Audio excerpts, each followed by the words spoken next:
میرے والد بتاتے ہیں کہ جو میری دادی تھی وہ میرے دادا کے ساتھ جب کبھی باہر کھیت میں کام کرنے کے لیے جاتی تو ان کے ہاتھ میں ہمیشہ کتاب ہوتی تھی، اور وہ درخت پر کتاب کو رکھ دیتی اور ساتھ کوئی کام کروانا ہوتا کرواتی، اور اس کے بعد جو ہی فارغ ہوتی فوراً جا کے کتاب نکالتی اور فوراً پڑھنا شروع کر دیتی۔ اور یہ وہ دور تھا کہ جب ابھی علم بہت عام نہیں تھا اور اتنی فیسلٹیز نہیں تھی، صرف خواتین گھروں میں پڑھنا لکھنا جان لیتی تھی اور اس کے بعد پڑھتی رہتی تھی۔ اور پھر اس طرح ہوتا تھا کہ جو بھی ان کے ارد گرد کی کوئی خواتین ہوتی تھی ان کے پاس کوئی بھی آ کے بیٹھتا تھا تو اس کو بھی ساتھ پڑھنے میں شریک کر لیتی تھی، لہذا ان کی مجلس ایک بہت خوبصورت مجلس بن گئی تھی کہ کوئی فالتو بات اس میں نہیں ہوتی تھی۔ کسی کو غیبت کا کیا ٹائم ملے گا، کوئی کسی ادھر ادھر کے شکوے شکایات سنانے کا یا کرنے کا، کہ جب جو آئے گا اس کو پڑھنے میں لگا لیں گے۔ تو اس طرح انہوں نے اپنے آس پاس کی بہت ساری عورتوں کو دین کی تعلیم دی، اور اللہ تعالیٰ نے ان کا انجام بہت اچھا کیا۔ میرے والد نے جب اپنا کام شروع کیا تو سب سے پہلی کمائی سے ان کو حج کروایا، اور جب وہ حج پہ لے گئے تو حج کر چکی تو ان کی وفات ہو گئی اور وہی دفن ہوئی۔ تو یہ بھی اللہ تعالیٰ کی ایک بہت بڑی نعمت ہوتی ہے۔ وہ ایک روایت میں جیسے آتا ہے نا کہ جیسے تمہاری زندگی ہوگی ویسے ہی موت ہوگی۔ اچھا، یہ موت کے حوالے سے مجھے ایک اور واقعہ یاد آیا۔ پچھلے سال کی ایک لسنر تھی، وہ ان کی ایک پھپھی کی ڈیتھ ہوئی، تو وہ بتا رہی تھی کہ بہت اچھا ان کا انجام ہوا، کہ ان کا ایک معمول تھا کہ ہر جمعے کے دن نہا دھو کر وہ مسجد پہنچ جاتی جمعہ پڑھنے کے لیے، اگلی صف میں بیٹھی ہوتی تھی، اور اس جمعے بھی انہوں نے بالکل اپنے معمول کے مطابق، کوئی بیمار نہیں، کچھ نہیں، نتھنگ، بس تھوڑا سا ایج فیکٹر ہے کہ اب 60s میں تھی شاید، وہ اسی طرح نہا دھو کر اپنے جمعے کے دن گئی ہیں، اپنی اگلی صف میں بیٹھی ہیں، خطبہ سنا ہے خاموشی کے ساتھ۔ پہلی یا دوسری رکعت میں رکوع میں جب پہنچی ہیں تو گر گئیں رکوع کی حالت میں، تو بیٹی ساتھ تھی تو انہوں نے نماز توڑنا چاہی تو انہوں نے اشارے سے کہا کہ نماز نہیں توڑنی، اور اسی حالت میں پڑی رہی۔ جب سلام پھیرا اور دیکھا تو ان کی روح جا چکی تھی۔ کہتی کہ یہ ان کا کئی سال کا معمول تھا کہ انہوں نے کبھی بھی جمعے کی نماز میں غیر حاضری نہیں کی، اور اول صف میں اسی طرح جمعہ کا خطبہ اذان سے پہلے وہ وہاں پہنچی بھی ہوتی تھی۔ اور میں نے کہا کہ ان کے اور معمولات کیا تھے، تو کہنے لگی کہ انہوں نے بے شمار بچوں کو قرآن پاک پڑھایا، اور لفظی ترجمہ، جب بچے ناظرہ ختم کر لیتے تو پھر لفظی ترجمہ شروع کروا دیتے۔ کہتی گھر بیٹھ کر انہوں نے ان گنت لوگوں کو پڑھا دیا، اور اس کے علاوہ اپنے گھر کا سارا کام خود کرتی، اپنے کپڑے خود دھوتی۔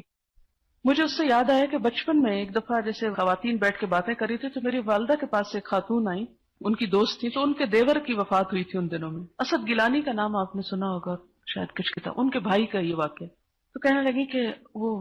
خواتین بیٹھی واقع سنا رہی ہوتی کہ جان بڑی آسانی کے ساتھ نکلی۔ تو میری والدہ نے پوچھا کہ اچھا کیا کرتے تھے وہ؟ تو انہوں نے کہا کہ قرآن سے ان کو بڑا شغف تھا، کہ قرآن پڑھا بھی اور پڑھایا بھی بہت سارے لوگوں کو۔ میں بہت چھوٹی تھی اس وقت، یہ بات جو دو لوگ کر رہے ہیں اور میرے کان میں پڑی ہے، اس چیز نے میرے دل پہ اتنا اثر ڈالا، کیونکہ اس سے پہلے میری والدہ مجھے بتا چکی تھی کہ موت کے وقت فرشتے کیسے آتے ہیں، جان کیسے نکلے، ایک ایک سٹیج کلیئر کر چکی تھی۔ تو مجھے ہر وقت خوف لاحق رہتا تھا کہ مرنا بڑا مشکل ہے اور کیا ہوگا، کیا بیتے گی۔ تو مجھے یاد ہے کہ اس ایک واقعے نے میری زندگی پہ اتنا اثر ڈالا کہ میں نے اپنے دل میں اس وقت بچپن میں تہیہ کیا کہ میں ساری زندگی انشاءاللہ قرآن پڑھنے پڑھانے کا کام کروں گی، اور اللہ نے پورا کیا اس کو کہ میں جیسے تیسے اس کے ساتھ اٹیچ رہی۔ تو جب یہ واقعہ مجھے سنا رہی، جس میں بیمار تھی اس دن وہیں عادت کے لیے واقعہ سنایا، تو میں سوچی تھی کہ میں یہ واقعہ ضرور اپنی کلاس کو سناؤں گی کہ شاید کسی کے دل میں یہ بات رہ جائے، کیونکہ جانا تو ہے اس دنیا سے، رخصت تو ہونا ہے۔ اس کتاب کو جب میں نے پڑھا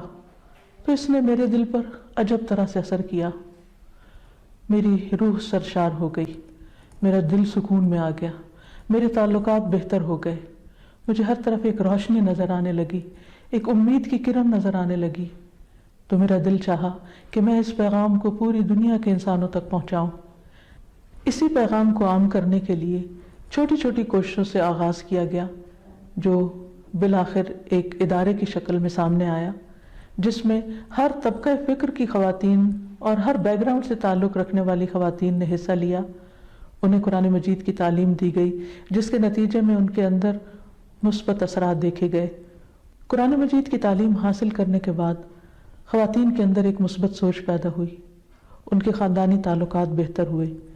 بچوں کی تربیت کرنا آسان ہوئی، ٹین ایجرز بڑی عمر کے بچوں کے ساتھ معاملہ کس طرح کرنا چاہیے اس میں ان کی رہنمائی کی گئی۔ ایسی خواتین جو ذہنی دباؤ کا شکار تھیں، ڈپریشن کا شکار تھیں، یا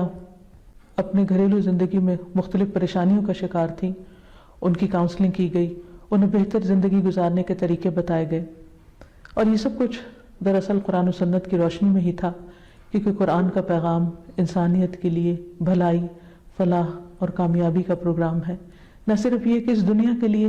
بلکہ آخرت کے لیے بھی۔ یہ خواتین جب اپنی گھریلو زندگی کے اندر مطمئن ہوئیں تو انہوں نے نہ صرف یہ کہ گھر بلکہ باہر کی دنیا میں بھی لوگوں کی مدد کرنے کا عزم ٹھان لیا، اور اس میں خاص طور پر ان بچوں اور ان خواتین کی مدد کے لیے ہماری طالبات نکلیں کہ جو تعلیم سے محروم تھیں۔ مختلف کچی بستیوں میں اسکول قائم کیے گئے، گھریلو سطح پر تعلیم کا انتظام کیا گیا، اور ایسی خواتین جو لکھنا پڑھنا تک نہیں جانتی تھیں ان کو نہ صرف یہ کہ لکھنا پڑھنا سکھایا گیا بلکہ قرآن مجید کی تعلیم سے بھی منور کیا گیا۔ میری دعا ہے کہ ہم قرآن مجید کی تعلیمات کو صحیح طور پر سمجھیں، جانیں، عمل کریں اور اس کا حق ادا کریں،